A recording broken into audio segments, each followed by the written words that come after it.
सुबह सुबह सुनंदा ने अपनी माँ सविता जी से कहा, मम्मी चाय पी हो कि नहीं? अरे 7 बज गए हैं और आप अभी तक चाय नहीं पी? कैसी बहू है आपकी जो सो रही है? रविवार का मतलब ये नहीं होता कि आराम से चद्दर तान कर सोए रहो। अरे घर में बूढ़े बुजुर्ग हैं, उनकी नींद खुल जाती है, उनके बारे में भी तो सोचना चाहिए। सविता जी ने जवाब दिया, बेटा तुम मेरे बारे में जितना सोचती हो, अर्चना कहाँ से सोचेगी? अरे बेटी बेटी होती है और बहू तो बहू ही होती है। घर के इतने काम नहीं करती है जितना जताती है। और तुम्हारा भाई, उसे मेरा बुढ़ापे का शरीर नहीं दिखता, बल्कि अपनी पत्नी की थकान जरूर दिख जाती है। यह सुनकर सुनंदा बोली, मम्मी आप उससे एक बार कहकर देखिए। चलिए अब जाकर अर्चना को जगाती हूँ, वरना अब चाय भी खुद ही बनानी पड़ेगी। थोड़ी देर बाद सविता जी अर्चना के कमरे के पास जाकर बोली, बहू सुबह हो गई है, सूरज कितना ऊपर चढ़ गया है और तुम अभी तक सो रही हो। अरे आदित्य ऑफिस नहीं जाएगा तो क्या लोगों को भूख प्यास नहीं लगेगी? देखो सुनंदा कितनी सुबह उठ जाती है, तभी तो उसके सारे काम समय पर निपट जाते हैं। और एक तुम हो। तभी अर्चना बच्चों के कमरे से निकलती हुई आई और बोली, मम्मी जी मैं कब की जाग गई हूँ। सुबह सुबह लोग भगवान का नाम लेते हैं, पर आप और दीदी न जाने कितने लोगों की बुराइयां कर लेती है। सविता जी को पता नहीं था कि अर्चना जाग चुकी है। वह बोली, अरे तुम जाग गई हो, मुझे लगा तुम अभी तक सो ही रही हो। अर्चना मुस्कुराकर बोली, मम्मी जी जब आप दीदी से मेरी तारीफ कर रही थी तब मैं आंगन साफ कर रही थी। सविता जी बोली, बेटी है तो माँ की चिंता तो उसे होगी ही ना। अर्चना हंसकर बोली, मम्मी जी कुछ ननद दूर से ही माँ की चिंता करती है, कभी आकर या ले जाकर सेवा भी करती है। सविता जी झेप कर बोली, बहू एक तो दूसरों की बातें छुपकर सुनना अच्छी बात नहीं है। और क्या हुआ अगर सुनंदा ने मुझे कुछ सलाह दे दी तो?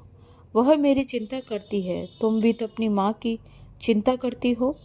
अर्चना मुस्कुराई और बोली, मम्मी जी एक तो मैं छुपकर आपकी बात नहीं सुन रही थी, आप दोनों इतनी तेज आवाज में बात कर रही थी कि सारी बातें आपके बेटे के कान में भी गई होगी।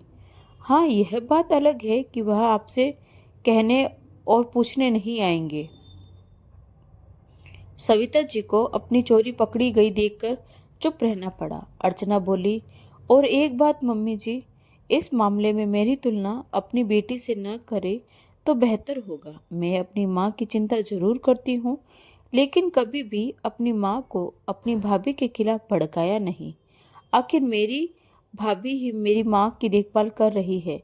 जब कभी आप गांव जाती है उस बीच में माँ को यहाँ लाकर उनकी सेवा करती हूँ, लेकिन कभी भी अपनी भाभी और माँ के रिश्ते के बीच में दखल नहीं देती। खैर मैं चाय बनाकर लाती हूँ। इतना कहकर अर्चना रसोई में चली गई। अर्चना रसोई में काम कर रही थी, तभी आदित्य अपने कमरे से निकला। सविता जी उससे बोली, बेटा एक बात बताओ, तुम्हारे घर में मेरी कोई इज्जत है या नहीं?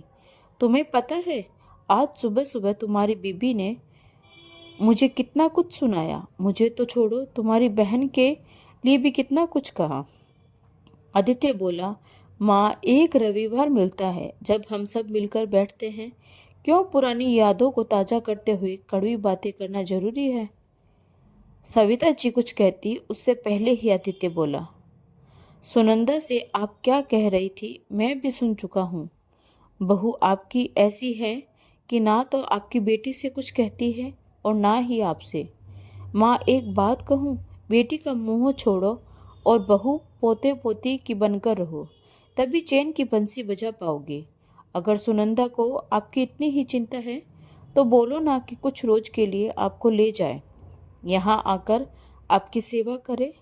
सविता जी बेटे से भी नाराज होकर अपने कमरे में चली गई।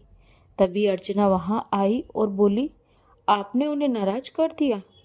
आपको पता है आपकी कही बातों का वो मुझसे बदला लेंगे। मुझे घर में शांति चाहिए। आप उनसे बात कीजिए, आखिर इस घर में क्या कमी है? मैं हर तरह से उनकी देखभाल करती हूँ, फिर भी कुछ न कुछ कमी निकाल ही देती है। सविता जी बेटे से नाराज होकर अपने कमरे में चली गई। अर्चना रसोई में वापस चली गई और खुद को काम में व्यस्त करने लगी। उसे पता था कि सास का गुस्सा ठंडा होने में समय लगेगा। उसने सोचा, अगर मैं खुद उन्हें समझाने जाऊंगी तो शायद बात और बिगड़ जाएगी। शाम को आदित्य ने माँ से बात की।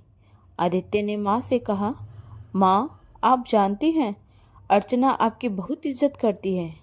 वह चाहती है कि घर में शांति बनी रहे, लेकिन बार बार जब दीदी की बातें आप तक आती हैं तो यह हमारे रिश्तों में खटास ला देती है। सविता जी नाराज होकर बोली, तो क्या अब मेरी अपनी बेटी से भी बात करना गलत हो गया? वह जो कुछ कहती है मेरी भलाई के लिए ही कहती है। आदित्य गंभीर स्वर में बोला, माँ, अगर सुनंदा को आपकी इतनी ही चिंता है तो वह कभी यहाँ आकर आपके साथ क्यों नहीं रहती, या आपको कुछ दिनों के लिए अपने साथ क्यों नहीं ले जाती?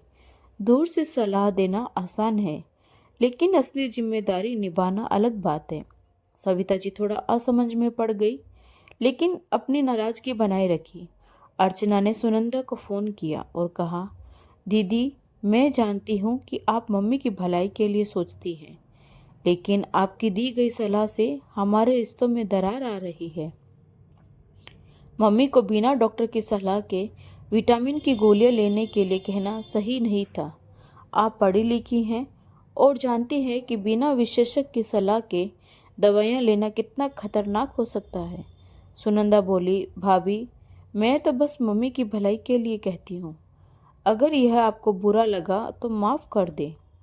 अर्चना ने कहा, दीदी, माफ़ी की बात नहीं है, बस इतना चाहती हूँ कि आप कोई भी बात सोच समझ कर करें।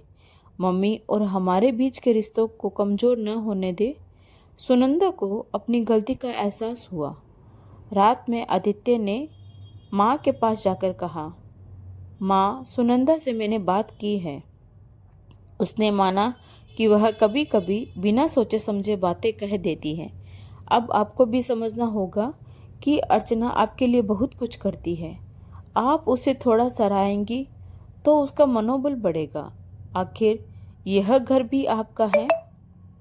सविता जी ने गहरी सांस लेते हुए कहा, ठीक है बेटा, मैं कोशिश करूंगी कि अर्चना के साथ अच्छा व्यवहार करूं। शायद मैं ही गलत थी जो अपनी बेटी की बातों पर आंख मूंद कर भरोसा कर रही थी। अगले दिन सुबह जब अर्चना चाय लेकर आई तो सविता जी ने उसे कहा, बहू, तुम सच में बहुत कुछ करती हो। मुझे तुमसे कभी शिकायत नहीं होनी चाहिए थी। अब से मैं तुमसे अपनी बेटी जैसा व्यवहार करूंगी। अर्चना ने मुस्कुराकर कहा, मम्मी जी, आप बस खुश रहें, यही मेरे लिए सबसे बड़ी बात है। उस दिन के बाद से सविता जी ने अपनी सोच में बदलाव लाना शुरू कर दिया। उन्होंने महसूस किया कि रिश्तों को निभाने के लिए विश्वास और समझदारी सबसे जरूरी है। अर्चना और सविता जी के बीच का रिश्ता पहले से ज़्यादा मजबूत हो गया। सुनंदा ने भी धीरे धीरे अपनी माँ को परखे बिना सलाह देना बंद कर दिया। घर में शांति लौट आई। दोस्तों, रिश्तों में किसी तीसरे की सलाह तभी लेनी चाहिए जब वह रिश्तों को जोड़ने का काम करें। रिश्तों को बनाए रखने के लिए आपसी समझ और सम्मान जरूरी है। आपको ये कहानी कैसी लगी? कमेंट करके ज़रूर बताएं। अगर कहानी अच्छी लगी हो तो प्लीज़ लाइक, शेयर और सब्सक्राइब ज़रूर करें। तो मिलते हैं एक नई कहानी के साथ। धन्यवाद।